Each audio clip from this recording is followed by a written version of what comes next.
자, 이번엔 8월 2일 문제를 볼까요?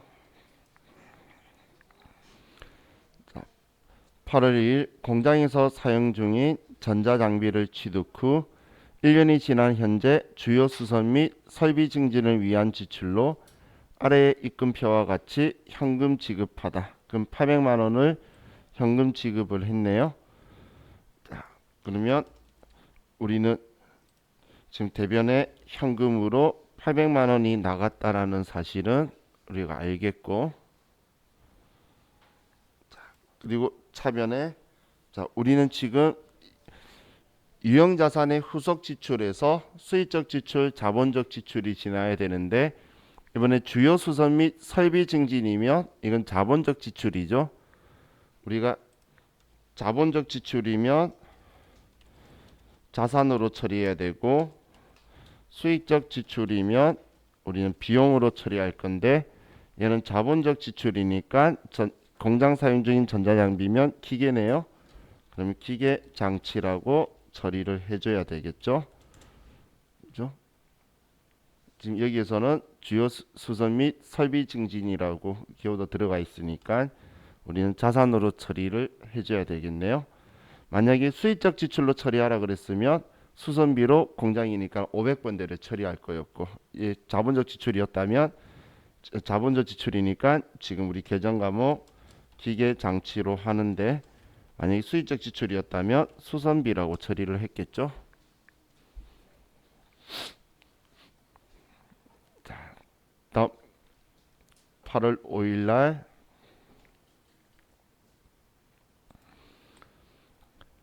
주식회사 LG전자에 대여한 대여금에 대한 이자 300만 원을 수령함에 있어 이자에 대한 소득세 75만 원을 제외한 나머지는 당좌예금 계좌로 입금되다. 이자에 대한 소득세는 자산 계정 처리할 것. 자, 그럼 이번에는 우리가 당좌예금 계좌로 입금되다라는 걸 알겠네요. 그럼 차변에 당좌예금이 들어올 거고, 자, 대변에는 우리가 이자를 받은 거죠. 이자를 받았으면 이자 수익이라고 쓸 거고, 그럼 이자 수익은 300만 원이다라고 써주고, 그럼 차변에 우리가 돈 받는 건 75만 원을 빼고 225만 원만 받았네요. 그럼 이번에 우리가 원천징수 당한 건 세금 미리 낸 거다라고 생각하라 그랬죠. 그리고 자산 처리하시오 적혀 있으면 선납 세금이라는 계정 과목을 써주면 되죠.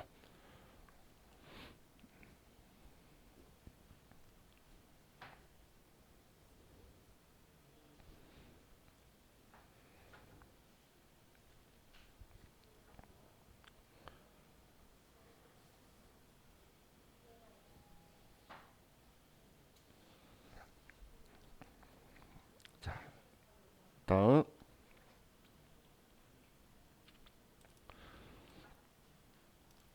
자, 8월 10일 주식회사 대우전자의 파산으로 인해 외상매출금 380만 원이 회수불능되었다. 부가 가치세는 고려하지 말 것.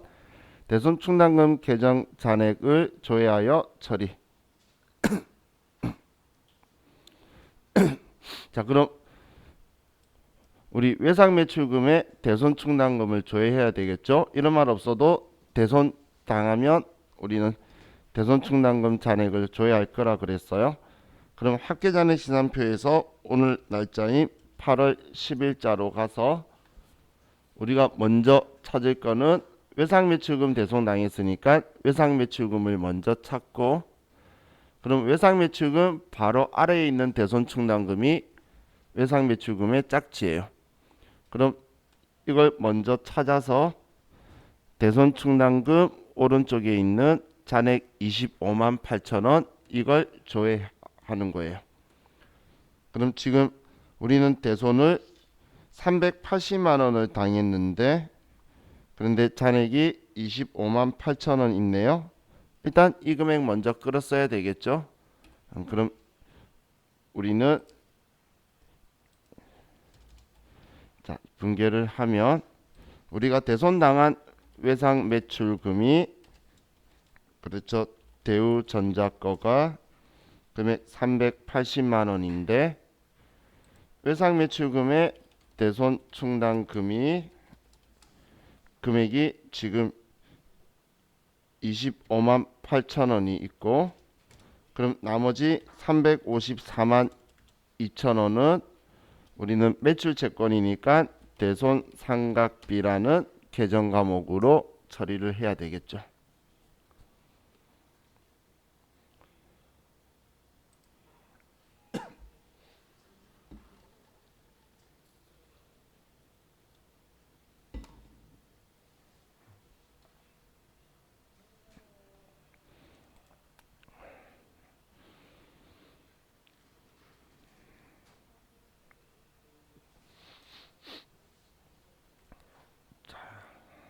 다음 8월 14일 생산 직원에 대한 안정적인 퇴직금 지급을 위해 확정 기여형 퇴직연금을 동양생명에 가입하고 1,200만 원을 보통예금 계좌에서 지급하였다. 연금 운용에 대한 수수료 12만 원은 별도로 현금 지급하다. 자, 이번에 확정 기여형 상품에 가입을 한 거네요. 자, 일단 우리는 보통예금에서 돈이 1,200만 원이 나가고 또 수수료 12만 원은 우리는 현금으로 별도로 지급했다고 돈 나간 게 먼저 적혀 있으니까 알겠는 것 위치를 먼저 쓰고, 그리고 차변에 자 이번에 확정 기여형이면 퇴직급여라는 계정 과목을 쓸 거라 그랬죠.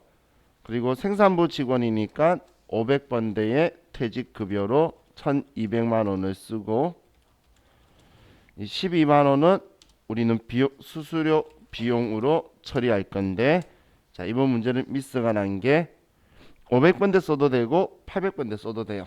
이건 상관없어요. 관리비로 연금 상품이라 포인트를 잡으면 관리비로 써도 되고, 저처럼 공장이 있었기 때문에 이 돈도 나간 거다라고 생각하면 500번대라고 쓰면 돼요.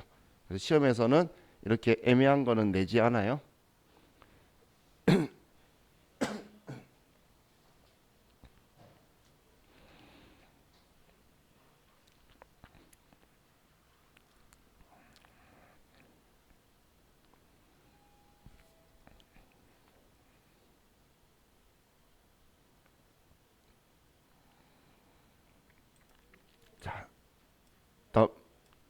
자, 그 전에 혹시나 해서 자 우리 계정 과목이 확정 기여형이 DC형이죠. 이거는 우리가 퇴직급여라는 계정 과목으로 500번대인지 800번대인지 구분을 하는데, 확정급여형은 DB형으로 퇴직연금 운용자산이라는 계정 과목을 사용하죠. 그죠? 지금 이번 문제 주 포인트는 지금 상품 이름에 대한 계정 과목을 아는지를 여러분한테 질문하는 게 포인트였어요.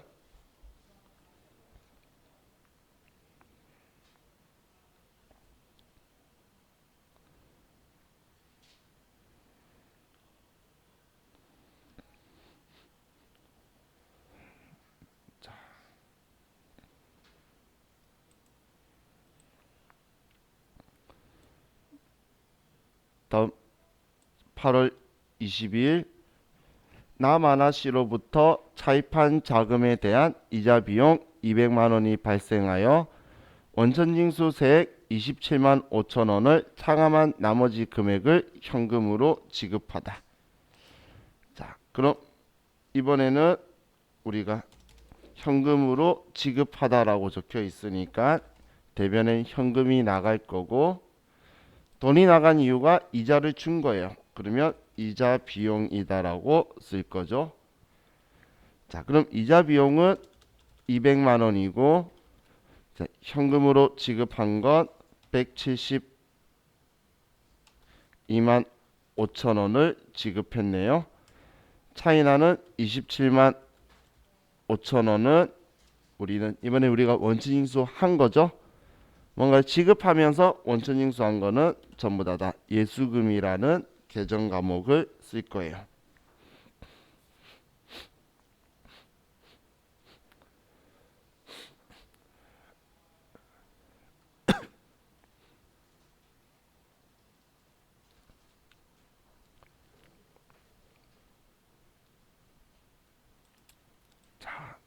다음 8월 25일 주식회사 서울에서 발행한 사채 2천만 원을 만기까지 보유할 목적으로 당좌 수표를 발행하여 취득하였다. 자, 이번에는 우리가 사채를 발행한 게 아니고 취득한 거예요. 그럼 유가증권으로 처리할 건데, 자, 우리가 지금 당좌 수표 발행 취득했으니까 당좌 예금에서 돈이 빠져나갈 거고 2천만 원, 만기까지 보유할 목적이니까 우리는 만기 보유 증권으로 회계 처리를 할 거고, 자, 만기가 내년이 아니죠. 2022년 8월 25일이죠. 그러면 얘는 투자 자산이 181번, 우리 투자 두 번째 거 선택하라고 전에 제가 말했던 거 있죠. 그걸로 만기 보유 증권을 써주면 되겠네요.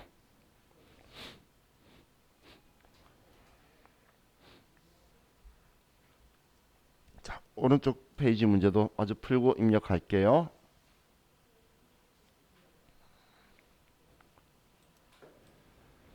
자, 8월 27일 당사는 취득한 업무용 승용차에 대해 취득세 및 등록세 74만 원을 현금으로 지급하고, 또한 차량 취득에 대한 공채 액면가액 40만 원, 공정가치 25만 원을 현금 구입한 즉시 처분하다라고 적혀 있네요. 자, 이거 제가 풀어서 다시 한번 볼게요. 자, 보면 첫 번째에 우리가 취득세 납부한 거에 대해서 보면, 지금 자동차 구입하면서 납부한 취득세는 차량 운반구라고 처리를 하겠죠. 그리고 이 돈을 현금으로 납부했다 이렇게 쓸 거예요. 자, 지금 이거 답이 아니고 제가 전체적으로 풀어가지고 보는 거예요. 자, 그리고 불가피하게 매입하는 유가증권에 대해서 매입을 하게 되면, 자, 우리는 이 돈을 액면가액에 돈을 줄 수밖에 없어요. 그러면 액면가액 40만 원을 현금으로 40만 원을 주는데, 우리는 불가피하게 매입하는 유가증권에 대해서는 얘는 단기 매매 증권으로 분류를 해요. 자, 시험에서는 단기 매매 증권 분류해라, 만기 보유 증권 분류해라, 매도가는 증권 분류해라 말해줄 거예요. 자, 그럼 이 불가피하게 매입하는 유가증권은 공정가액으로 인식하죠.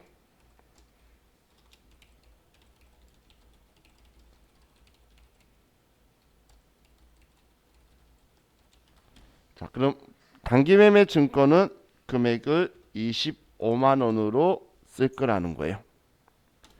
그럼 차이나는 25만 원은, 그럼 이 불가피하게 매입하는 유가증권에 이거에 대해서 액면가액과 공정가액의 차액, 한마디로 손실액, 이거는 취득 원가에 포함하는 거죠. 차 샀기 때문에 지금 이 돈 손해본 거니까. 그러면 차이나는 25만 원은 차량 운반구라고 처리할 거라는 거예요. 그럼 이렇게 하고 나서 이 단기 매매 증권을 이제 처분을 해요.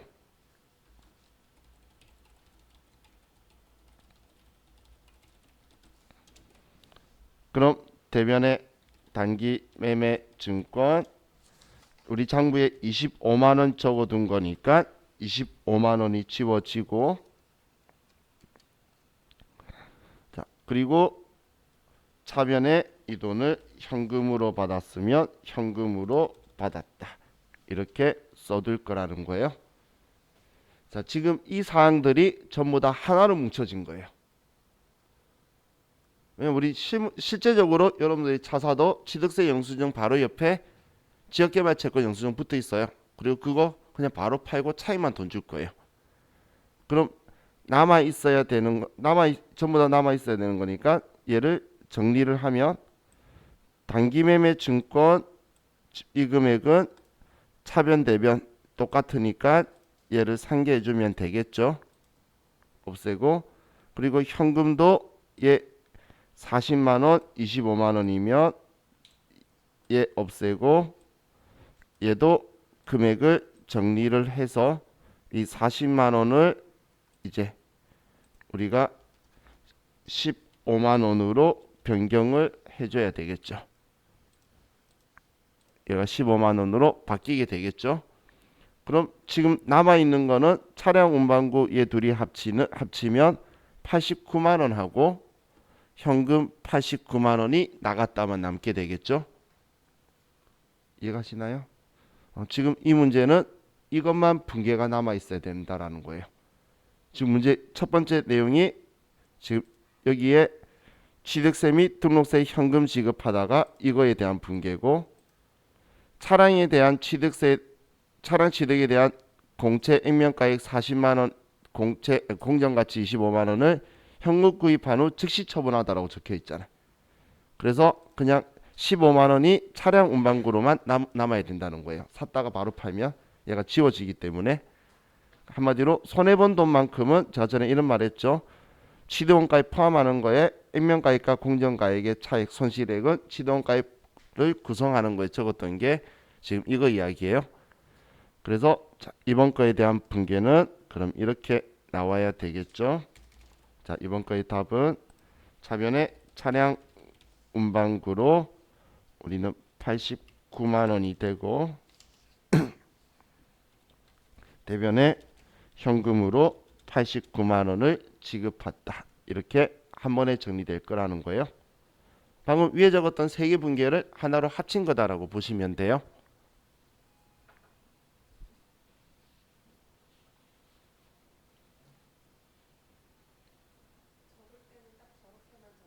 그렇죠. 차변 대변 같은 계정 과목은 원칙적으로는 상계해서 쓰는 거니까.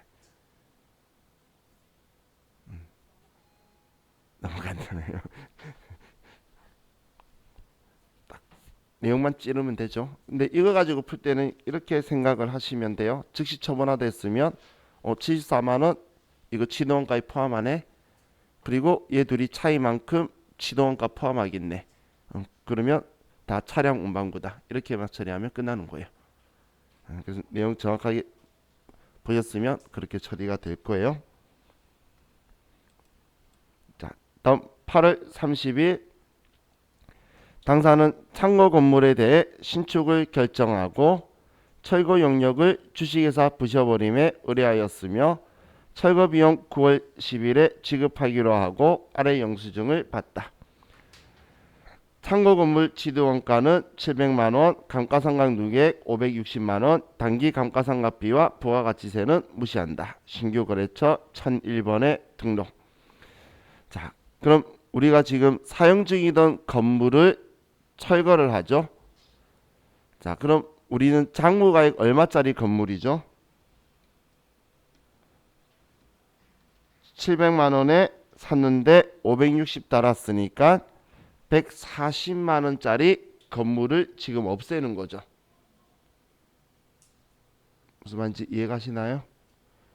그럼 140만 원짜리 건물을 없애는데, 그럼 우리가 가지고 있던 건물을, 사용 중이던 건물을 없애게 되면 그만큼 장부에 지우면서 손해봤다라고 해서 유형자산 처분 손실로 처리할 건데, 이걸 지우면서 지금 철거비가 60만 원 더 들어간 거죠. 이해가시나요? 그럼 얘 지우면서 60만 원까지 더 들어가서 140만 원에 60만 원 합쳐서 200만 원 손해 본 거죠. 이해가셨죠? 그럼 이렇게 처리가 될 건데, 이 철거비는 또 근데 다음 달 10일 날 주기로 했네요. 그럼 일반적인 상거래 아니라서 미지급금이라고 될 거예요. 자, 이런 붕괴할 때는 제가 이 순서대로 하자라고 했어요. 일단 없애면 대변에 유형자산 계정 과목 먼저 쓰고 취득원가를 쓰고, 그리고 차변에 우리는 감가상각 누계액을 우리 건물 짝지로 해서 써주고,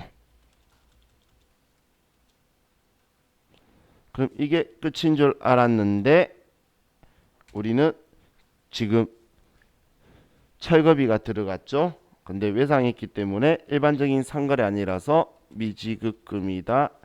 얘는 부셔버림에 줄 거예요. 금액 60만 원.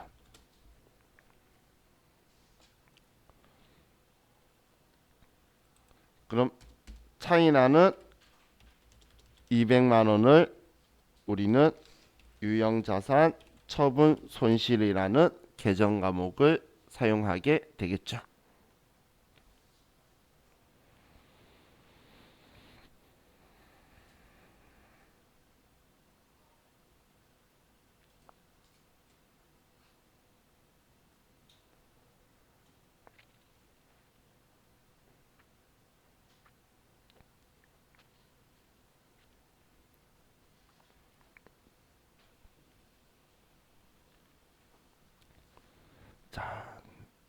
다음 8월 31일 당해 사업연도 법인세의 중간연합세액 840만 원을 보통예금에서 이체 납부하다. 법인세 중간연합세액은 자산계정으로 처리할 것. 자, 이번엔 보통예금에서 840만 원이 나가고, 그럼 차변에는 우리가 법인세를 미리 낸 거죠. 그러면 선납세금이라는 계정 과목을 사용할 거라 그랬어요.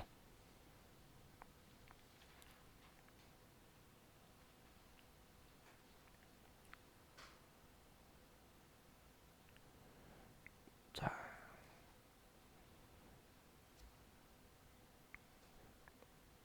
그럼 이제 우리가 입력을 할 건데, 자, 8월 30일 거부터 저와 같이 먼저 입력을 하면서 거래처 등록하는 거 좀 볼게요.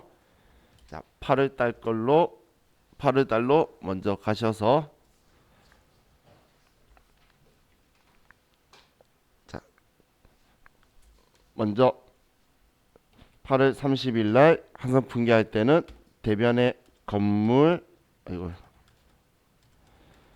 취득원가부터 쓰고 700만 원, 그리고 차변에 그럼 건물 다음 번호가 감가상각 누계액이겠죠. 그냥 다음 번호 560만 원을 쓰고, 자, 여기까지 하셨나요? 자, 하셨으면 대변에 이제 일반적인 상거래 아니니까 미지급금이라고 쓰는데, 자, 여기서 이제 거래처가 없죠. 그럼 거래처 등록하는 방법은 K랩은 두 가지가 있는데, 자, 하나는 여기에서 자, 플러스 키를 누르시면 공이 5개가 붙을 거예요. 플러스 키 누르면 공 5개가 붙죠. 그럼 여기에서 우리 거래처 이름을 먼저 쓰는 거예요. 주식회사 부셔버림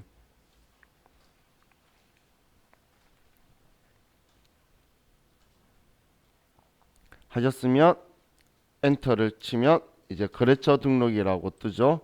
자, 이거 주의하셔야 될 게 거래처 코드 번호를 실수하면 사용 중이던 거 지우고 거래처 등록 가서 지우고 휴지통 비우고 다시 만들어야 돼요. 일이 커져요. 그래서 급하게 엔터 쳐버리셔서 코드 번호 실수하면 수정되는 게 아니고 지우고 다시 만들어야 돼요. 주의하셔야 돼요. 그러면 거래처 코드가 1001번이고 지금 정보 더 써줘야 되죠. 그럼 더 써줘야 되면 아래 수정 버튼 탭키 누르시면, 얘를 누르면 이제 아래쪽으로 하단에 내려왔죠. 그럼 영수증 보고 부셔버림의 사업자 등록번호와 대표자, 업대 종목은 없으니까 비워놓고,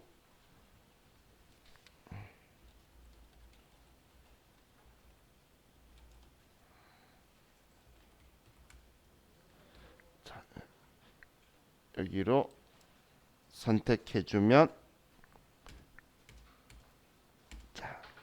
거래처 등록이 일반 점표에서 그냥 등록하는 거예요.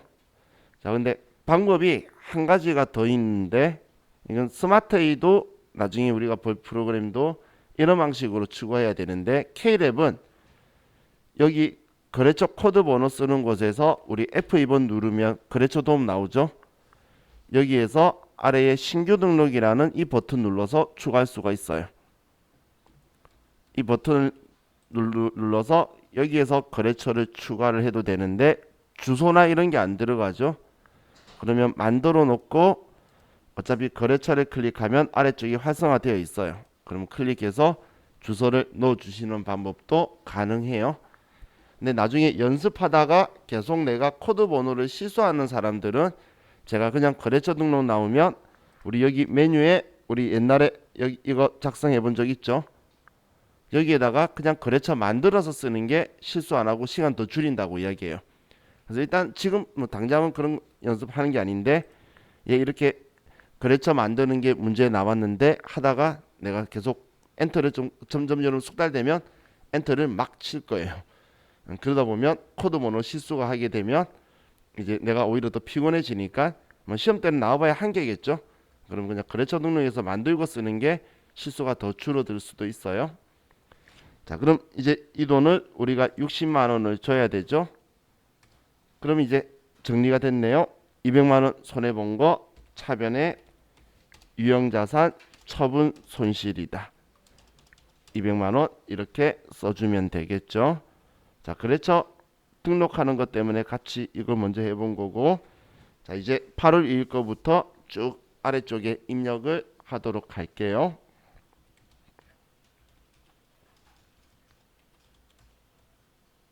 자, 입력하실 때 고정자산 간편 등록 창이 우리 유형자산이나 무형자산 쓰면 뜰 건데 그냥 취소하시면 돼요. 시험 때는 이거 안 뜨도록 환경 설정해둬요. 그러니까 신경 안 쓰셔도 돼요. 그 창 뜨면.